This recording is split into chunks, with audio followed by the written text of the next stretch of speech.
Hey guys, how's it going? Hey Matt, how are ya? I'm all right. Lovely to meet you, Jeremy. How's it going? Good man, great, doing well, doing well. It's good to meet you too. Yeah, fantastic. You're our winner. Well done. You're a winner. Thanks, man. Thanks. Feel so special. Well, yeah, I definitely think there was some favoritism going on. I mean, I always kind of hoping a British guy would win it, or girl, but you know. Aussies win again, eh? Yeah, down under. I felt bad. I felt like I should have gave it to someone who's like just learning design, but I don't know. It's always you fun. actually had the most entries. You ticked all the boxes, so there's no surprise that you won. I hacked the system, but anyway, I appreciate you guys' time, and I'm sure I'll learn something, and really appreciate it. Yeah, no worries. Not at all. It's a pleasure. So how long have you been? Have you listened to all the episodes so far, or like how did you come across it? You know, what were your initial thoughts, just from our perspective? It'd be nice to know. Sure, 100%. So I found it through Jacob. Jacob's always like posting stuff, so I'm always like sussing, what's happening, what's going on. And then when you guys launched, I listened to I think one episode, then I came back to it later, like I think recently, like maybe 3-4 weeks before, and started watching them all. Really good episodes, really clear. You guys ask a lot of valuable questions to really dig a bit deeper. And I really like the episodes. Clear. That's my feedback, like positive feedback. It was very clear. You could get some really takeaways if you're really taking notes. But I like to take guys are focusing just on branding, brand strategy, brand naming. Talking to Stefan and that other guy as well with experienced people. I think that's really cool. But I really liked it, man. Just you wait, Jeremy. We've got some really cool people lined up as well. So I heard Chris Stowe's coming on. Yeah, awesome. Really cool. I'm sure it will, bro. Love it. So I don't know how you want to sort of structure this, because I'd really be keen to kind of get to know your situation and just have a little chat about your journey, and I guess I'm keen to add, and I'm sure Jacob is as well, to add value to you. Mm-hmm. So it'd be great to get a bit of context about you, where you are, what you're doing. I've obviously looked at your website, but like what's going on, and then in terms of any kind of challenges, anything you want to sort of bring up, just sort of let us know at that point, and then we can have a discussion around it, and we can give our opinions on that and see where it goes. How does that sound? Sounds good, man. Sounds great. Awesome. So what's in your mind at the moment, like? So I'll just kick off. Obviously, Matt, just a bit about. So I'm a designer. I'm pretty sure Jacob knows. I've been designing since 2016. So like around 4 or 5 years. Professionally, I've done freelancing as well. I went full-time freelance end of last year. So I've been running my business. And obviously I do client work. I do YouTube. I do courses. I also do products. And then I do like affiliate marketing, sort of what Jacob does as well. So I have multiple revenue streams. So client work is not my only revenue stream. It's probably my second biggest. And then my online courses are probably the biggest revenue stream. But typically one of the challenges is, especially with smaller clients, obviously I'm trying to get bigger clients, and obviously like my messaging and my niching down has to be more targeted, as I can see. And like, for example, I recently had a small client, and they've never worked with a designer before, so they don't know the whole process. So I really had to like explain it to them. And then even in the brand strategy phase, the framework I use, it's pretty much like I have to guide them through it, and it's hard for them to really express their thoughts and their insights. And I really have to dig deep to pull those, like ask those questions and pull it out and sort of like babysit them through it. But majority of my process is I do use a bit of the Futures core. So I've adapted sort of a bit of core, and I've learned stuff from like Melinda Livesey as well, because I've been in her mastermind and we learned some brand strategy stuff. But I just feel like I'm obviously not charging for like any brand strategy yet. I just do it for free, and I include it as part of the identity package. But I feel like the smaller clients, they don't really value it, or it's like, I don't feel like it's even necessary to do it, because it's not that hard to really come up with the target audience and differentiate, because you can do quick research and stuff. But yeah, I just think maybe I can improve my process, and how I can audit the strategy deck to make it better, make it have a nice flow, or even like have a short version just for like small clients. Then when I get a bigger client, have it maybe a in-depth one. But yeah, overall, those are my thoughts. I do eventually. My focus is brand identity, but I do want to incorporate brand strategy as well, because obviously it adds that next tier, or that next, like that more valuable designer. Instead of just being a logo designer or whatever, you want to actually have more services. So I feel like that's what I want to improve. And that's why, I'm diving into strategy and listening to podcasts and, buying courses and frameworks and stuff. So yeah. So what's your process at the moment? So pretty much my process is, I'll get a lead through LinkedIn, YouTube, or Instagram, or email, or referral. Then I pretty much jump on a call. I book that through Calendly. It's a free consult, 15 minutes, 30 minutes. And then from that, so I explain to them sort of my process, and I ask them questions over the phone, pretty much just sussing out the red flags. Are they the right client? What's their budget, et cetera, et cetera. So I try and ask those questions. And then from that, I send them a quote.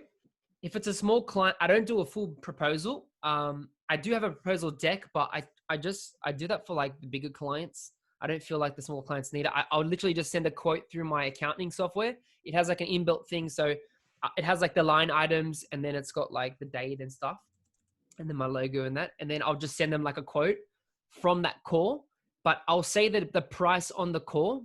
So that's one thing I've learned. I'll say like, oh, so you're roughly looking at a range. So I'll price bracket it like, it's going to cost like $3,000 to $2,000 or whatever it is. And then from that, then I'll send them a quote. And then if they accept the quote, then I turn that quote to an invoice via the app. And then they pay a 50% deposit. And then from that, first thing we set up in the email, I send a Calendly link. I'm like, let's set up our first call, which is like 1 to 2 hours of the discovery framework. And then I go through that. And obviously I can screen share and show you guys that, if you want, and stuff. So pretty much that's the process. Right, then it goes from, yeah, go on. Yeah. So that gets you to discovery, and then I assume you execute off the back of the discovery. Is that right? Is it just one discovery session you do, or just, or do you do a few? At the moment, it's just one, because the clients are small budget clients. It's like, I feel like I have enough information to design something, like useful that appeals to the target. So I don't feel like I need to do, and obviously some people do 2 hours or half days. I feel like it just overwhelm the client, because even some of my clients that I've had, it's just hard to even book a call with them. Like even some Aussie guys, I text them, email, they don't respond. And then like, it's just so bad. And then I have other clients from America. It's kind of hard. They've got families and et cetera. It's hard to book a time. So sometimes I just, sort of just do a short one, like 2 hours, 1 hour session or whatever time we can get. And then from that, take the deck and then go into design. So logos, go into the logo designs, then revisions, and then so forth. And then build out the identity, etc. And I present that in a nice PDF deck. Okay. Yeah, I was going to talk I've got loads of ideas. Yeah. You go, Jacob. Before we jump into like giving advice and everything, it's good to get the full picture before we both comment. So I want to ask, like, you mentioned some clients like low budget clients and some are high budget. So what is the difference between these two, and how are you actually positioned to attract like your ideal client? Yeah. So, the difference, I'd say the higher paying ones obviously just trust my process, and they pretty much accept like minimal revisions. They're happy with the work. Like I recently did a project with Macquarie Uni, and I got that through a referral, and that was like a couple grand for like a social media campaign and some design and banners and posters and stuff. Now very happy with everything, and it all flowed really nicely. And obviously they had a brand guide that I had to follow, and I pretty much followed it to the T. So that was really good. But the low budget clients, it's like the lack of communication or understanding. They don't really understand like the process, or they don't understand design or marketing as a overall. What else? but I try and guide them as much as possible. Like I'm there to help them. But I just feel like, yeah, it's just a bit more challenging to just in the communication sense, I think. And then I don't like when like projects drag on, because then sometimes I get bored or I get frustrated a little bit, you know? And then it's just like, oh, I just want to get it done, you know, so I can get paid or whatever, just to be honest. Sure. But then, yeah. And with my positioning, I eventually, like, I do want to aim more at tech brands instead of just doing like small local businesses. But obviously I'll accept that's small odd job here and there, you know. Sometimes I say no, but like for me, I just want to focus on growing my business, right? So I want to increase my revenue and all those, and probably I can say no to more and be more targeted, but obviously I need to refine. I feel like maybe I could refine my messaging or the way I present my services. But yeah, those are my thoughts. If that makes sense. So what's the real challenge here for you? Well, it's a good question. Is the challenge could be maybe my process, maybe my process should be tweaked. Maybe my messaging should need to be refined, or I'm just need to focus on talking to the upper tier clients and attracting those ones, you know? Let me ask you a question. Why should somebody go to you over another designer? You got any thoughts on that? Sure. Well, I believe I can deliver on high value, like a high value project. So I can help solve their problem and bring them results on what they need. I'm not just a designer that will do like a quick Fiverr job or whatever. I'm actually there to help the client. On top of my years of experience, I'm very knowledgeable in the area of design. So I've got experience as well. But I believe I'm a good listener, and I can actually help them achieve that goal that they want, the results or the objective of the project. Is there a certain niche or service that you excel in, or you try to promote more than others to stand out? I'd say probably brand identity and logo design. That's probably the main thing, because people just see me as a logo designer, I guess. Like the smaller budget ones, they just like the ones that say, "Oh, I need a logo," right? You've experienced that, but they don't see me as a strategist yet. We all have. I feel like they don't. Yeah. Oh, well, you mentioned tech earlier.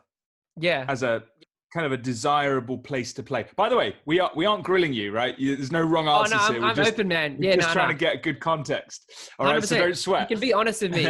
I'm chilled, man. I'm not. Yeah, I don't get emotional. Cool. This is business, man. So of course, good.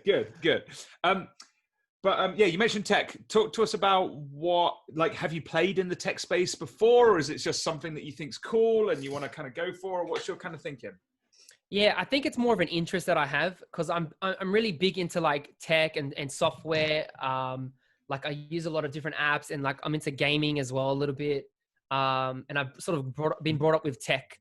So I feel like that's something I'm interested in. Because I've done design for different types of brands. I've done like beauty brands, I've done media brands, like even like alcohol brands, which is weird.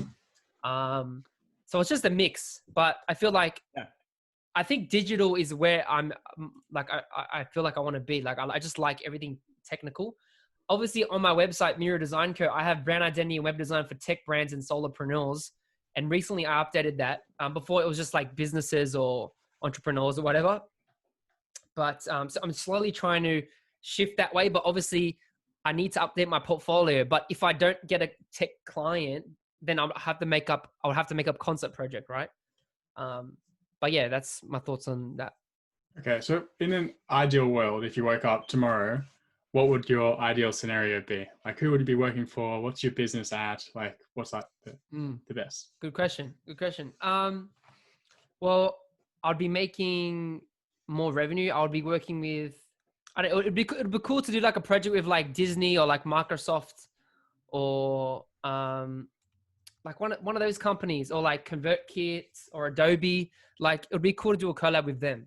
But where I see my business growing exponentially, especially in more on the content side. So really growing my YouTube. Obviously my Instagram's growing.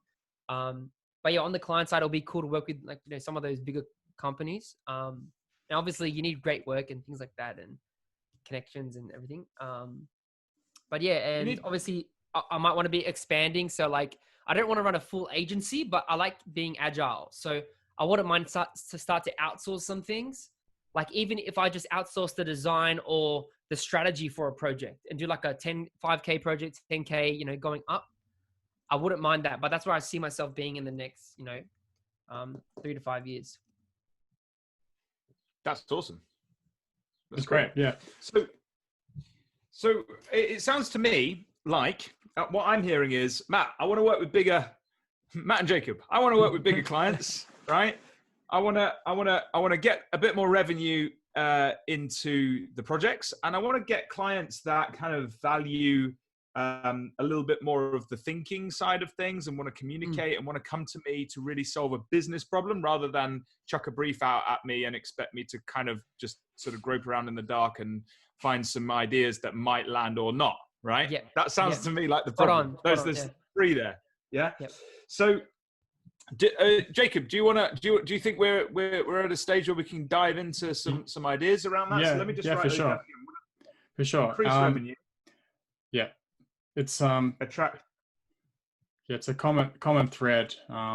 So I've been running these other coaching mastermind classes, and it's a common thread. Obviously, people want to grow, but then the discussion often comes back down to niching and how you're positioned, because often people say they want to work with these big brands, but they're actually not doing anything to actually work towards it. So a lot of it is coming down to positioning and how you're selling yourself and soft skills as well. So we'll get into that.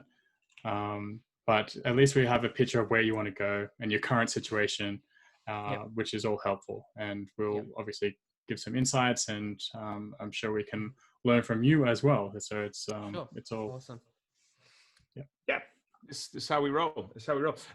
I would say, Jacob, I think you've hit the nail on the head in terms of what I think Jeremy needs to look at, right? And I think we can explore this together. So feel free to to chip in here. But in my experience, right? I've run agencies. I've done freelance design. I've run agencies. I saw your website, and now I'm back on my own, and I just do strategy, right? So no one really comes to Matt Davies anymore for design. Okay. They just come to me for strategy, which is weird, right? Yeah. But I love it, and that's kind of my thing. So what I would say is the question here, also just as another side, the bigger clients, like I work with big clients. I work with startups. I've worked with Nestle. I'm working with a big esports brand at the moment, actually. So I work with big clients, but I also work with startups and basically, any business where there's revenue and value in strategic thinking, right? If they don't have the revenue, well, with all due respect, there's other people I can go work with. If they don't care about the strategic thinking, well, I'm not going to be a good fit for them anyways, right? True. Yeah. So the point I'm trying to make here, in a very long-winded kind of way, is it's about how you position yourself, like Jacob mentioned, right? Because you have to. Why do you get paid? Why do people get paid big money, right? Why do you get paid any money? And the answer to that question is you get paid because of perceived value in you. Correct. Perceived value. Yep. Perceived value. It might not even be you are worth that. And in design, it's very, very hard in the work that we do, because it's not always attached to a number. Like it's very hard to say, well, you're going to get this ROI. Yeah, that's right. You can't really guarantee it's sort of subjective a little bit, but yeah. But absolutely. So we're at a disadvantage in a way. I mean, there are ways with strategic work that you can measure, how you're doing. True. But to be fair, to be completely honest, you get paid for perceived value. So if I look at you and I think, I agree, here is someone that can solve my problem, right? And my problem is worth $100,000, right? And he's going to charge me $10,000. That's a bargain, right? So it's perceived value. Whereas if I'm thinking I need a logo and it's, I could get this same logo for $100, let's say, from quite a few designers, or $500 or whatever price point you're at. Yeah. You know, you're in a sea of sameness, and now, you know, it's difficult for me as a consumer to choose, or as a client to choose you, and to see the value that you're bringing. So this is some hard truths here. So forgive me. If I'm coming across harsh, Jeremy. Nah, you're sweet, man. You're good.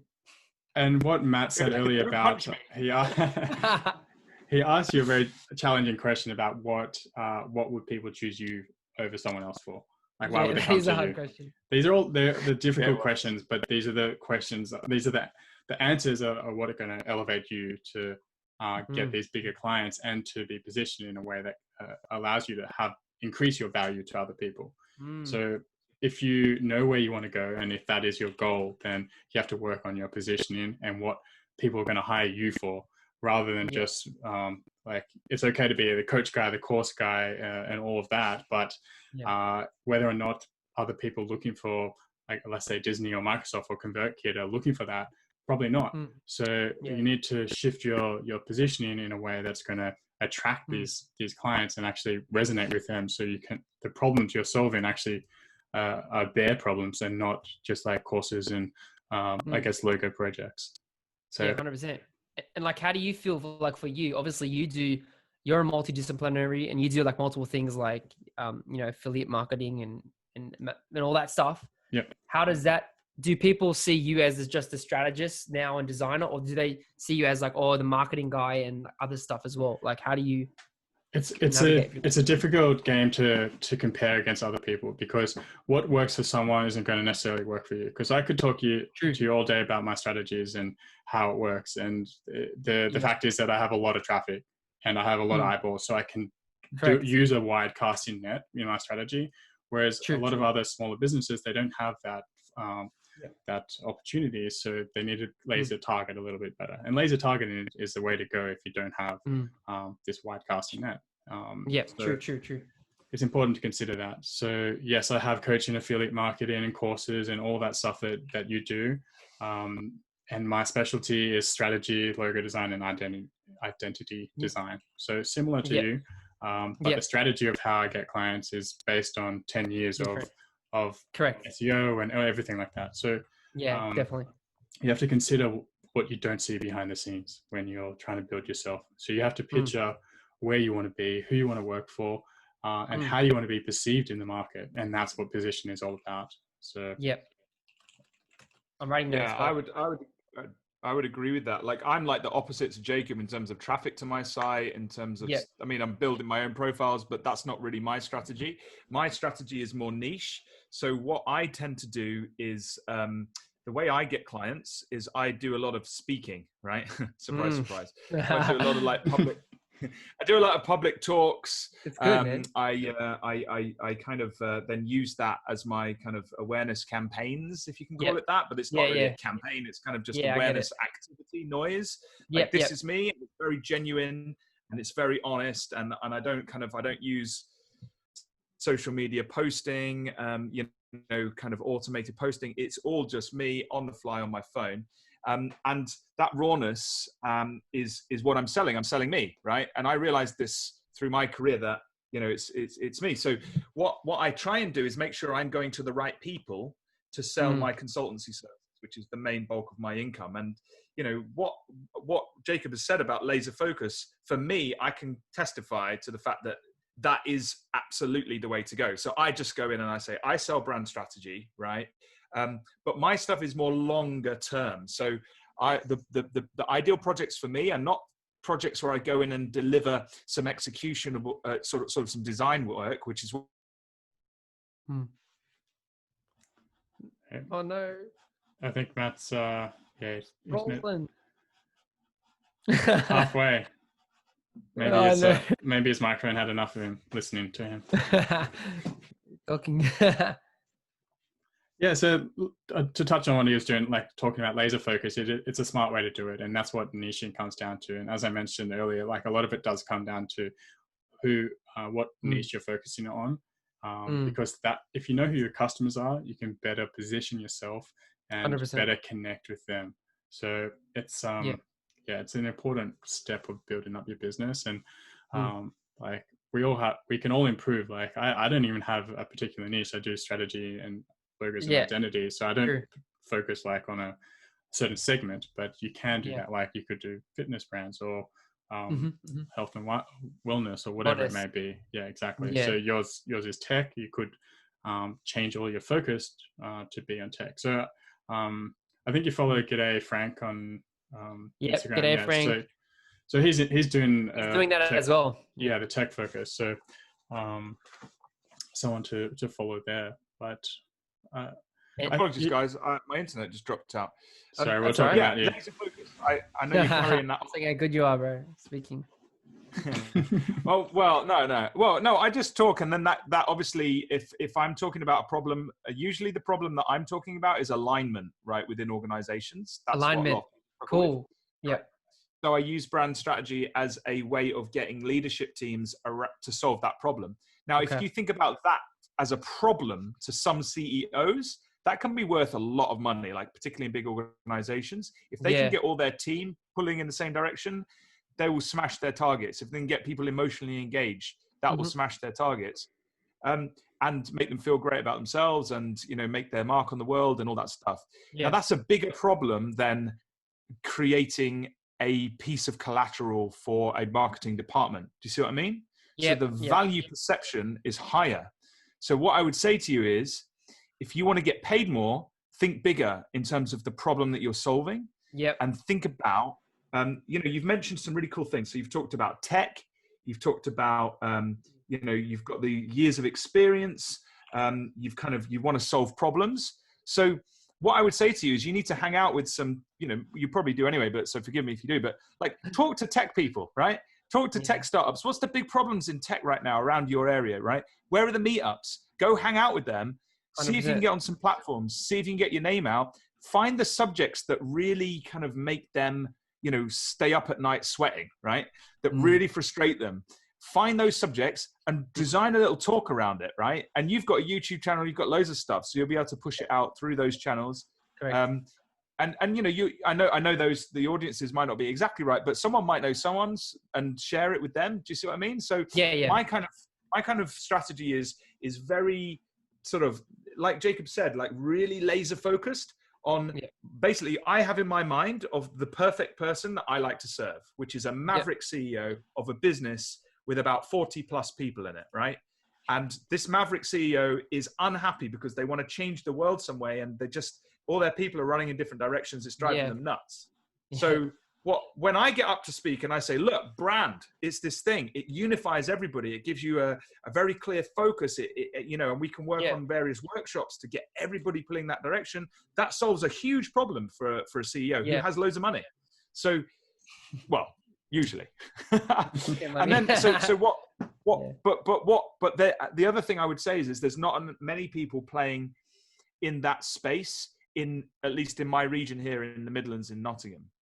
So it's easy for me to do that. And so I sort of began like that. And then it's kind of grown now. I'm now sort of reaching out. I'm working in the US, I'm working in Dubai, various other places. But the thing is know your problem. That's my advice. Understand the real problem. Yeah. And think big. Don't think, oh, I'm a logo designer, therefore the problem I solve is to deliver a logo. Think, what does that logo do for somebody? And not only that is, you've got to weave this in as a business problem. They're coming to you. Don't want them to come to you after they think they've solved the problem. You want eventually for them to come to Jeremy because he's going to solve my problem.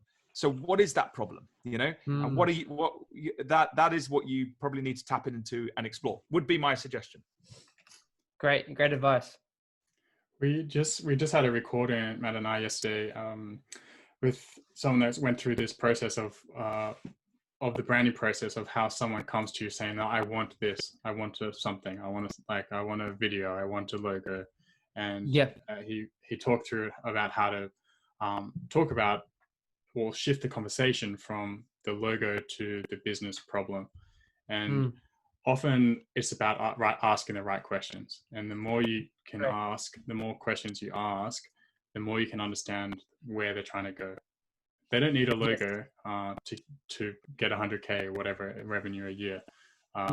They're trying to solve bigger problems. They're trying to build a business. It's not just a logo. That's an emotional thing. item. Or they're trying to they want to help their family, or like, you know, etc. Yeah.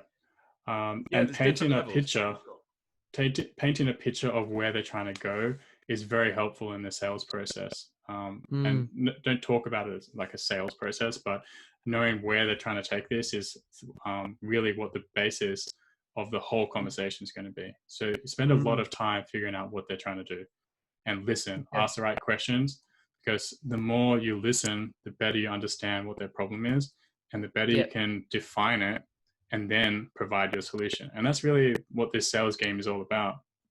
Listening to their problem, showing them your solution, and showing how valuable it would be. So it's a soft skill that we don't learn in design school. It's I know, it takes practice. And I've got it, like back in the day, I never used to call clients. I used to just email. And then when I started listening to The Future on Chris Do, I'm just like, nah, bro, I gotta call. Like, you know, you have to see the price, or you have to dig deep on the phone. So I started doing that like a couple of years ago, and then and I've actually been getting a lot more work from it. And it's just, my clients trust me better, building relationships easier. Do you ever sometimes, like on that initial call, do you have another initial call to, if you like feel like you missed a question, or you didn't get enough information, or has that happened to you before? So my process is different to Jacob's. Mine is less process. I'm probably like the worst person on process, because the thing is, if you can get to a point where people are paying you, you know, decent money on retainer, you're not so stressed about having to land that sale, right? So you can be a bit more chilled in terms of the sales process. So that's kind of, I'm blessed in that sense, because I've got guaranteed income from retainers. I don't need new clients. I'm just me on my own, sat here in my little office, right? You know, I'm doing okay. So the tide has turned in my career. Often I was desperate for that sale, but now it's just like, well, if you want to work with me, like, you know, if it's an interesting project, I'll take a look at it, kind of thing. But so when that happens, what I'm doing is I will have a lot of conversations before I sign with someone, because also I'm going to lock myself into a relationship with them for 6 months plus, usually, right? Wow. So I want to make sure it's a good fit. And I want to make sure I'm going to be excited. I want to kind of meet a few people. I always like to meet the decision maker. I don't like to, in fact, if someone says to me, I'm the marketing director or the CMO, and one of the questions, you know, Jacob, and, you know, a lot of people would advise Chris probably as well, is, you know, who makes the decisions? If this project's going to proceed, how, you know, what's going to happen? So what you want to do is, you never want to talk to the sort of the middleman, you know, or middlewoman. You want to talk to the buyer, right? Who's going to sign the check, right? So if I find I'm talking to the wrong person, then the first thing I would do is, and, you know, that might have been taking a half an hour to get the trust of that person, you know, even if they're coming to me and they're like, Matt, we love you, we really want to work with you, I'll talk to them for a bit, and then I'll go on to some of those meaty questions. And then it might turn out that Larry, he's my go-to, Larry's the decision maker, and Larry's going to look at a proposal that I put together and figure out whether, so as soon as that happens, I'll say, look, do you think it would be worth setting up a quick call with Larry, right? Because you and I can chat till the cows come home, and, you know, I can get a great solution, and you might, you know, think it's great, but I think we're going to save a lot of time if I just get to talk to Larry, because Larry's just going to hire me anyway if he likes me or not, right? True. You know, that's the truth. People buy people. So sometimes I'll say really direct kind of things like that, and oftentimes people are like taken aback by that, and they say, yeah, okay, that sounds great. You know, if they say no, sorry, then I'm going to say, well, to be honest, I'm not, you know, I don't think it's going to be a good fit for us, because I need to talk to the person ultimately that's hiring me. So that's sort of another sort of angle there to think about in terms of talking to the right person. And so for me, it's not just about a half an hour discovery quote delivery. For me, it's like I could do, you know, I'm in the process right now for a company that sell fitness equipment. Like they put a wearable device on you. And I'm talking to their marketing director, and she reached out to me and she was like, Matt, we need some help shaping the brand. Some work's been done, but it's all over the place. I'm being tasked to amp this up globally. And I just don't feel we understand why we exist. so I've had a number of conversations with her, maybe 2 or 3. And finally, I've said, look, this is really cool. We can do some great work here, but I need to talk to the CEO because if you want me empowered working with your organization, I'm going to need his sponsorship, right? So he needs to like me. He needs to sort of, be okay with me because I'm going to be treading all over his baby, right? So that is, that's super important. So what I'm trying to say is don't always take the person who's contacting you as the best person for the sale. Yes. Explore the ecosystem, if that makes sense. Explore who else is in the room, who else is going to be signing off on the checks, and get to know them. That's an important thing. So it just depends how you want to take it. I think Jacob, you've got a little bit more of a stringent process, which might be more aligned. Talked about it. Yeah, I talked about it in one of the podcast episodes and briefly about trying different processes with clients. So one is like a 15-minute call to figure out if there's alignment. And then I go straight into, I guess, a discovery workshop, which generally is like 2 to 3 hours, 3 tops, going through the branding process. And that's a set fee. That's always $1,000. And then from that, you get enough information to put together a more formal proposal and template and, proposal and quote. And then you go in and do it all if they want to move ahead with it. But even if they don't, they still have a very thorough, I guess, more clarity around where they're trying to build, how to build a brand. And that's one way. The other way is similar to what you mentioned, the process, but it is an education game, and it never changes. So I'm sorry to say that, but it's always going to be education, because that's why they're coming to us, right? We're the experts, and we're going to guide them through this process. So I'm sorry to say that you're never not going to do that unless you start doing webinars and like pre-recorded courses and things like that. So that's the build around, and that is a smart way to consider as well because you're doing courses. So I'm just giving you lots of different perspectives right now, because you can take your business a lot of different places right now. That's right. And I've like, that's the thing, because I have 2 websites, and I do like mainly my courses. That's like predominantly a lot of my income comes from them. And then I've had other calls with people that said like, maybe you should just focus on doing courses and YouTube and just focus on designers. Right. But then I still love doing design. Like I just, I love being creative. So it's like, I haven't fully evolved from that yet. And that's why I still do design.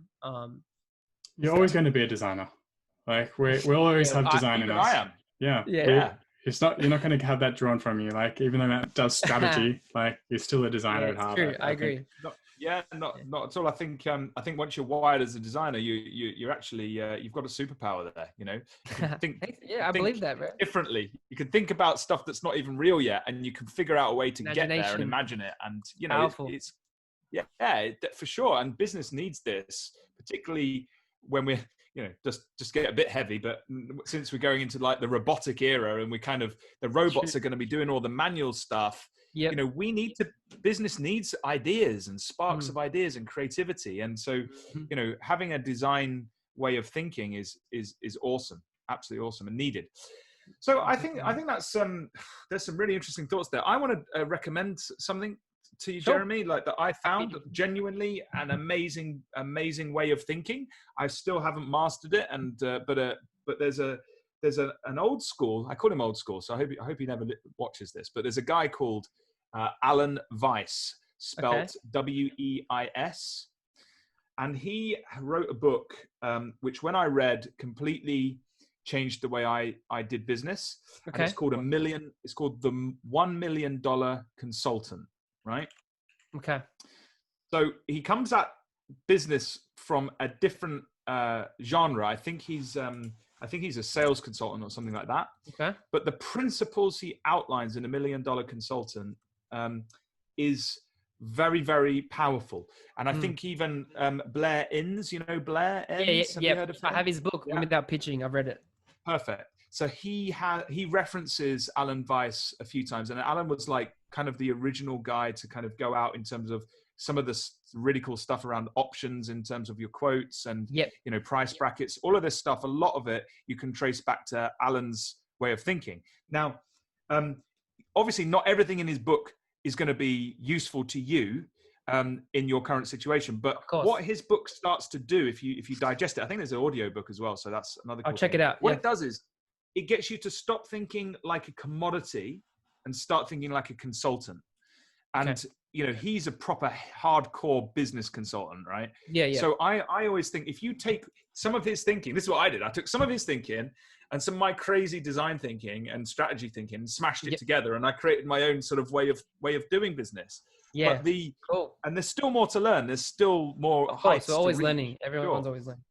But it's a good part. It's a good book. So that would be my recommendation in terms of thinking more like a consultant, not to solve that problem, to discover the problem, to solve the problem, and help the client through that. You know, that's you know, and I think we have to think like that. We can't just think that that we're going to be handed everything, you know, through a briefing document, which I know you're not saying, but I think kind of designers, when they start out, they think, oh, the client's going to just like hand me all the information. It's like the world doesn't exist like that. You know, you've got to get your hands dirty. You've got to get out there. You've got to get in front of people. You've got to pick up the phone, like you said.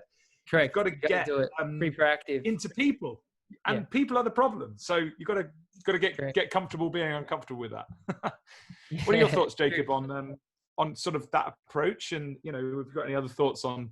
I agree. That's on my list. I know you mentioned it in a podcast earlier, and it's been on my list to read that one. But it's kind of like the whole premise of our podcast is to kind of get designers into that realm of being more strategic and use design thinking and to actually guide the client along. So completely on board with like recommending that kind of mindset. So, but we're throwing a lot at you, but I don't want you to get. That's all right. We are. But it's important. It's important to know where to focus. Like it's. I found from other coaching students that the overwhelmness, like they get overwhelmed and they don't know where to focus and they lose track, and they come back, and like we're trying to keep people accountable, but because there's so many things going on, like there's not one focus, and you're like, oh, should I be a coach? Should I do this YouTube channel? Should I do strategy? Should I do a website? Like it's like just write down where you want to go, like write it down where you want to be, where you want to go, and what's the steps to work backwards from there. Like if you want to be like if your goal, as you mentioned earlier, is to work for Disney, Microsoft, ConvertKit, like what are you doing to get there? Like what are you doing? Are you wasting time on Instagram like targeting designers? Like I don't know. I know that obviously people always talk about that because there's obviously the carousel trend, and then all these designers are creating stuff for designers, but then it's counterintuitive because they want clients and they're not making money. They're just posting content and they're not winning any clients. And then you got like JUST Branding, who's on LinkedIn and he's making money and he's not even posting carousels, but it's like, what are you guys doing? It's like, if you want clients, you have to go out there. They're not on design community. So that was just one method. I wasn't just honing in on Instagram, but knowing where to focus in terms of building your business, like money making activities. That is something to consider, because don't discount social media, but you do need to have your ducks in a row before you start pumping out content. And like you should think of it as an ecosystem, really. Like have your core product and where you want to go as the main focus, and then use social to drive everything towards it. Or like Juju is doing, he has a very targeted approach on LinkedIn. We just accept certain clients, certain connections, and like goes after them. And even Matt has a longer term strategy where he posts on LinkedIn all the time and nurtures clients and shares his process and does the raw kind of strategy on Instagram. So you notice that we all use different tactics. You just need to stay in your lane to know where to focus and know how to get there, because you'll get that shiny object syndrome, you know, like seeing all these other people, you will get it. I'm guilty of it, like so guilty of it. We all are. But as long as you have like that core goal and you can focus on it, like that's the biggest tip I can give. Yeah. So let's get super practical, right? So I'm on your website right now. All right. Which one? So there's multiple. So I'm on jeremymura.com. Okay. So yeah, that's my other one's Mura Design Code. That's my, the one you're on is not the client one. It's more the courses and the aimed at designers. That's the thing with my business. That's what I was going to say. I was going to say this isn't for me. That's the thing with my business is very complex because I have like so many things going on. It's just like, you know. So you may have a business, you may have a personal brand, and there can be some overlap, and maybe figuring out how you're going to structure that moving forward could be maybe the first thing you focus on. And taking a step back, creating like a master plan of how you can structure it. And as you grow, you may, like you're starting to grow now, you may realize that like where you're trying to go, it doesn't work anymore. You may just need to pivot it a little bit. Like one of the things is like, I love creating content. So like maybe I should just focus on my personal brand and just be a content creator. You know what I mean? And like grow my YouTube channel, something like that. So I can take that route, and I can just focus on clients. So it's like, what do I do, you know? So I've got to really, what do you enjoy? As you're saying, step back. Well, I enjoy both things, but obviously I'm starting to not enjoy really the small clients projects anymore because it's not that profitable. You know what I mean? So it's like, and then I had a conversation with my cousin on the weekend, and he's like, and other people message me on Instagram. They're like, oh, you could be making so much money from courses. You should be doing ads and stuff. And I'm like, oh, okay, I got to learn how to do Facebook ads now. And I was doing a test yesterday. But I'm like, and I was talking to Rand yesterday before, and I'm like, oh, how have you done ads before for your course? And he's like, yeah, they weren't really profitable, but I only do it for certain launches and things. So just Rand Segal? Yeah, I was talking to Rand. Yeah. He just gave me just a quick thing. He's like, yeah, he's done ads, but it's not really profitable. But when he has a course launch, he just does ads for that. He doesn't do it for any other thing.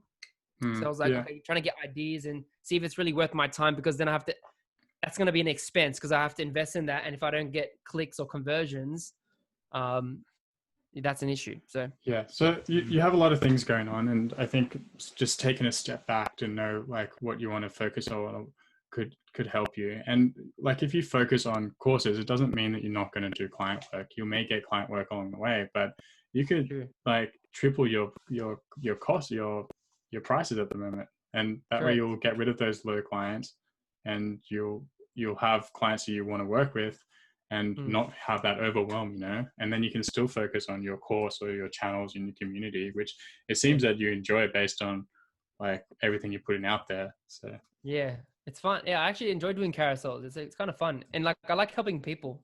Like at the core of everything I do, I love helping others and giving. It's not just a marketing tactic. Yeah, and and your YouTube as well. So like you do have a lot of things that you can build up, and maybe it's just getting rid of those lower clients, increasing your prices and your positioning as well. Yep. But remember, the only way you're going to really successfully do that is if they have perceived value in you, right? Yes. So, like if I look at your website, brand identity and web design for tech brands and solopreneurs, that's great. That says kind of what you're doing. But here's a challenge to you. Do you know that is, you know, something that your audience would think that they need, right? So what I mean by that is, are they waking up in the morning going, do you know what I really need today? I need a brand identity and web design for my tech company, you know, and I'm a solopreneur. So what I'm trying to say is as you say, it's generic, but not perhaps to the problem. Exactly. You got to find the problem. So for example, what you could say, and you can have this one for free, or not, but what you could say is position your brand to stand out in your market, right? Or make your brand stand out. Make, you know, claim your piece of the market or something like that, right? Now suddenly, I'm not. All I'm saying is you got to check this with people, with your ideal customer, right? Check it. Go to these tech things and say, look, guys, you know, I'm not trying to sell myself to you. I'm just genuinely interested. You're a solopreneur. You know, you probably fit into the type of kind of person I'd love to work with. I know you're not in the market right now. I just wondered, could I get 15 minutes of your time? I just really want some feedback on some stuff. Like, you know, what's the big problems in your world, or you know, or whatever. So they're sort of sort of suggestions I would say, and really, you know, you said you're a good listener, and I definitely can see that. Yeah, I think it's important. But I would say listen to the target market. You know, listen to that, and then listen to what they want. You know, what they need. Also, another thing to think about is, I mean, I don't know if there's, you know, definitely do this, but you know, your Google Analytics. What are people searching for in terms of what they hit? You know, when they come across your content.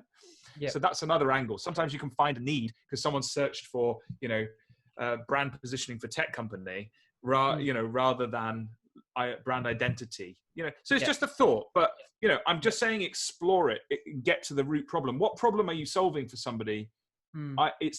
You've mentioned it there. You've got gain clarity, attract an audience, and let your identity vibrate in the digital world. But maybe that just needs amping up a little bit. That's one suggestion. Tweaking, 100%. And have you heard of Story Brand by Donald Miller? Yeah, I've read the book. Yeah. So if you can apply some of that thinking to the website, I think you would be it would help a lot. Just talking out the pain points and going through that worksheet that they provide. Maybe it's worth a little recap of the book.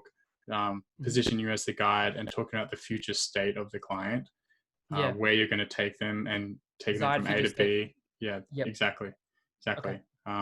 So I think there's a lot of things missing. Like, it sounds like you're consuming a lot of information. Like, you're in pro groups and you're talking to people, which is great. I really admire that. But execution is also needed. So 100%. like, maybe put things on pause and like take a step back, look at your plan, and then go execute. Because like you're a sponge right now, and you can start executing. Yeah, 100%. And I'm good at taking action. Like, I believe one of the keys of business is taking action. And yeah, like, I've done so many courses, I've watched so many videos, I've been in mastermind groups. Like, I know pretty much all the top guys in the industry. So it's like, if you just take little bits everywhere, and then you form your own process, and then test what works, experiment. So that's what I'm doing. But 100%, I really think I need to step back and just get really clear on what direction. Like the story brand approach is really good. Like, one of the things that Donald obviously advocates for is this idea of showing up as a guide, as the mentor for the like client. So you've got process on your homepage there on muradesign.co.com. No, it doesn't detail it much. So, you know, that might be an area to explore, you know? I mean, it's something I could do better on with my stuff, to be absolutely truthful. Like, I've not nailed it, but as I say, I'm kind of in a luxurious position of having some clients and being known. So that's quite helpful. But yeah, definitely look at that, I would say.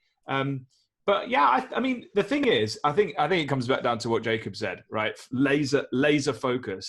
And the thing is, as designers, we're not like that. We're like, hey, there's all this stuff. Let's do this stuff. I'm the same. I'm doing loads of stuff. And then I'm listening to Jacob thinking, flip, I need to probably focus myself. It's probably right there. So don't think it's just you. It's a common issue, right? But at the same time, I definitely think the key to getting paid more, which is one of the main problems we started with, is having this perceived value. So figure the big problem out, figure out what you solve, and then how you solve it. Sketch the little map to that, you know, what could be a goal, and work from there.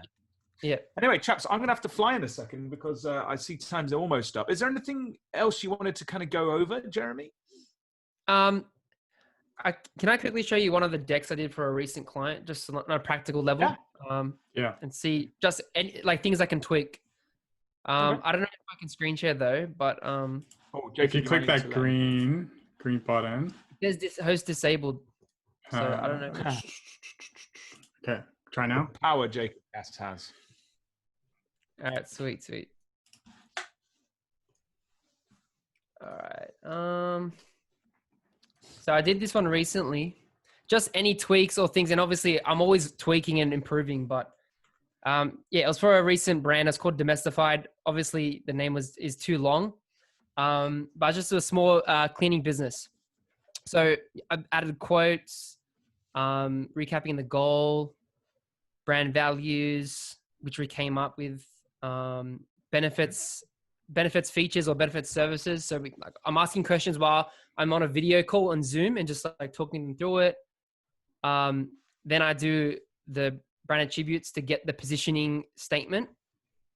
And then that's how I come up with the positioning statement. And then I realized I should be doing the onlyness statement as well. I think that's in the brand gap. Yeah, but that's very hard to do for extremely low budget clients. Okay, that's what. What that does is it forces teams to realize they need to reshape their whole business, right? That's the truth. If they don't have one, because a lot of people don't really have one, so they have to then create one. So just use that with care, because it's a powerful tool. Okay, thanks for that. All right, thanks for that. I'll rethink that. And then just customer personas, so just demographic, story, needs, pain, solutions, and then competitors. I do a quick research on what's in the market, and that's pretty much it.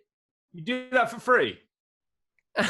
Well, I include it with the inside the package. Like I don't do it up front. Like it's included with the identity. So I get paid 50% up front, and then it's not. I'm not just doing it. Yeah, but I feel like I should be charging at least 500 at least or something. Oh man, like, do you know the value of something like that to a small business is huge, right? Like, well, is it? Nah, it is, because you think about it. What are you trying to do here? You're trying to make sure that you create really powerful, meaningful work for them, right? Yeah. So that they're positioned effectively. Yeah. And so, that is above what a logo designer would typically do, where you send them a brief, they spit out a logo. What you're doing there is fantastic. Like, I think it's great. From what you showed, I mean, my impression of that, if I was a client and I was just paying for I thought I was getting a logo, and you came back with something like that, I'd be like, that's really cool. But so I would set that up front. I would show some of that work off a little bit, for sure on your site. Like, people will come to you for stuff like that. Yeah. You'll be able to flesh a few things out in there. There's one thing that I tend to like to do, which is to frame what I call the big idea. So you've got the positioning statement. That's cool. Yeah. But it's quite handy to kind of try and sum everything up in a little motto or slogan or something. But the truth is the difficulty is how much of this, and I struggle with this all the time, right? Because if somebody's coming to you for execution, right, and you're leaning on them for the right information in order to execute effectively, and they think they've got all the right information, but they haven't. They don't even know their business. That's the thing. Like, it's weird, But I'm not sure if that's just because it's a low budget client or, Sorry to interrupt. What happens when you go further up the scale, in my experience, is that people still don't really know their business, right? And it gets more complex because you have multiple teams within teams within teams. Yeah. So then what happens is you get, if you say you got, like, I did a workshop in Sweden, when was it? Yesterday, with 20 people, right? Wow, 20 people 20, in this team. That's a lot, man. Right? On Zoom. And can you imagine, like, 20 different people's views on the brand, on where it should go? A lot of opinions. Yeah, wow. A lot of work. You've got to draw all that together somehow, right? But the thing is, they're coming for that clarity, that alignment. They know they need that, so they know that's a problem I can solve. Whereas the issue that you might have is if you're trying to solve the problem, which is to generate a brand identity, a logo, but really that's not really the problem. And there's loads in that I can see, like, of complication and headache for you. So what am I getting at? I think it's a great deck. I think it looks really, really good. I think you could layer other things into it. We could give you loads of thoughts on that. But really, what Jacob said was right. It's the positioning. Put that out there up front. You're going to get this as part, and this is what this document contains. And the way that we get to that is I sit down and I have a 2 hour or an hour or whatever discovery call with you. Yeah. But then I would say to you is you must always add a caveat in there, which is if you are unsure of this, there might be additional work we need to do, or I might need to set you other work. Now suddenly you've got another sort of revenue stream. And this is why brand strategy, when you do it properly, really opens its way out into retainer-based stuff when you go up the ladder, because the rabbit hole gets deeper and deeper, right? And there's pockets of teams, and I'm working globally with companies. Or the ladder gets taller and taller. Yeah. Yeah. Cool. Well, this is it. I mean, the thing is, it's like, your work, you think you crack it in the UK and there's some team in the US and then there's a team in Dubai and you're like, man, how do I get all that together? So you can see how complex it can get. Yeah. So I wouldn't sort of think, my view is build yourself up to Disney, right? Build yourself up there. Sort of up the ante by looking at your positioning and some of these offers and grow your offer over time to sort of deal with complexity and then layer that in. And that's why people will pay big bucks. That's why I get paid big bucks, because I get my hands dirty and I go places and I've got a beard and I'm friendly, but at the same time, like I'll you got a personality. But which is why people hire me, right? But at the same time, you have to then put the work in and have a process and have those systems, and you have to sell that off the bat. So it's showing up as that guide and having that as an open and transparent thing. Like, this is what, set that expectation at the start.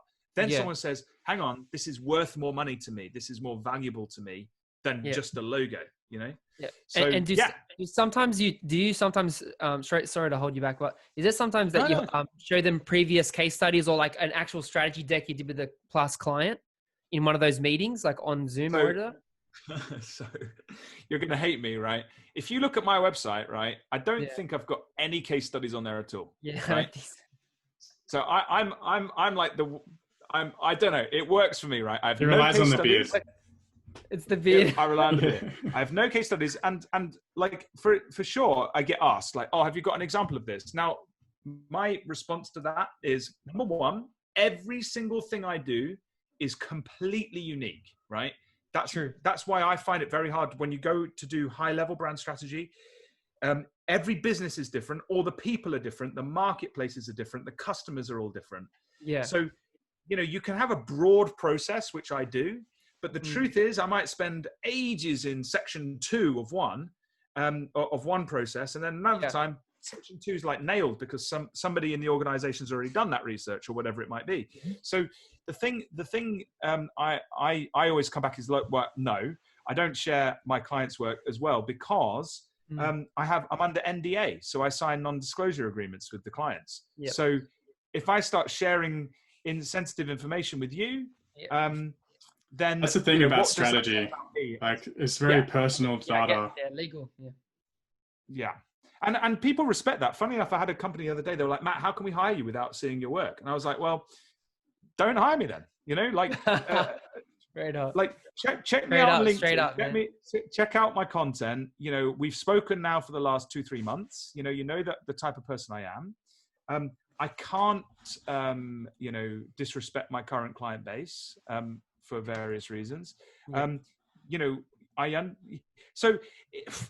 mean, that is a risky strategy and it doesn't always work, but that's kind of my approach. But that's, but I'm not selling design, you see. I'm not selling an output. Right. I'm selling the process to bring alignment. And that can go on for a year or two. So it's a different mindset. It's a different approach as to what we're doing. Thanks for sharing, man. It's awesome.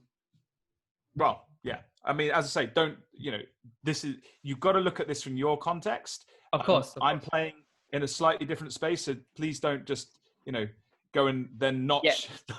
Of course. I get what of course. I'm not just here to copy. I'm here to grow and then adapt my process and take little bits. Yeah, 100%. Just learning how different people do it, or how they, just do it differently. There's different ways you can borrow and adapt. So I hope you found this useful. It was a pleasure chatting with you, man. Cheers, man. No, I really appreciate it. And it was nice meeting you, Matt. And I really appreciate you guys' time. It means a lot. I'll keep listening to the podcast. Sweet. Yep. Yeah. And Jeremy, I don't know what Jacob's thoughts are, but I'm always open. So ping me a message on LinkedIn or anything. If you ever need any thoughts or anything kind of short and sharp and you think, wonder what Matt thinks of this. I'd be more than happy to give an opinion. As I say, do with it what you will. Caveat everything with it's all on your risk, right? But I can definitely. I always have a thought, whether it's useful or not. Who knows? But, there you go. Yeah, no, 100%. Thanks, man. Appreciate it. My pleasure. Cool. All right. Are you okay with us sharing this? I think there's a lot of value in here. I guess on YouTube or whatever. Yeah, man. 100%, dude. Go for it. Awesome. Cool. Thank you. Legend. And yeah, I'll see you online. Thanks, Matt. I'll see you online. Take it easy, Lovely guys. to meet you. Yes. Good luck, Jeremy. Good luck, Thanks, mate. man. Focus. Focus, man. Yeah. Laser focus. Laser. Superman. Ciao.